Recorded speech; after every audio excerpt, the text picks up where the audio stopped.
Lucy and Desi's own company, Desilu Productions, was in charge of their new show. Lucy would play a New York housewife. Her husband, played by Desi, would be a band leader in the city. Their show, called I Love Lucy, was a situation comedy. That meant it was about characters who lived or worked together and resolved a certain situation, that week's story, by the end of each episode. Funny shows like this became so popular they were often called by the shorter name, sitcom. In the new show, Lucy and Desi played Lucy and Ricky Ricardo. They lived in an apartment building in New York City.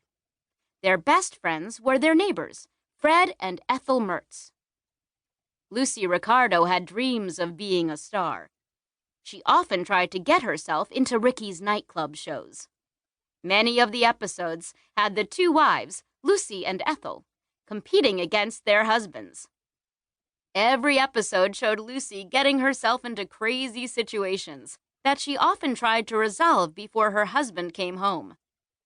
Lucille Ball used all the tricks she learned from Buster Keaton to be funny without talking. Most TV shows at the time were done live.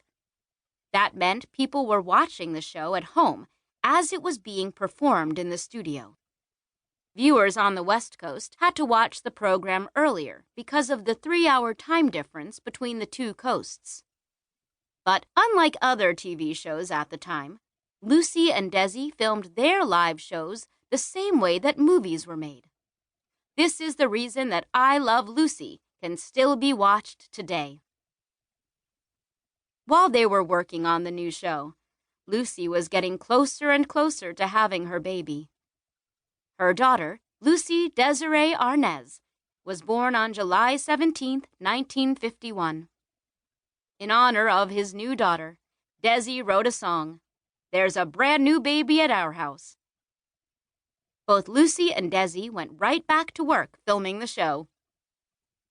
On Monday, October 15, 1951, the first episode of I Love Lucy aired on television. By the spring of 1952, I Love Lucy was the highest-rated show on TV. It was watched in 10 million households each week. Strange things started happening in the United States on Monday nights. Everyone was waiting until I Love Lucy was over to use the bathroom, so all the toilets were flushing at once. In New York City, it seemed impossible to get a taxi because all the cab drivers were taking breaks to watch the show in local bars. By May 1952, the show was watched by more people than saw most Hollywood movies. Lucy had found her true home on television.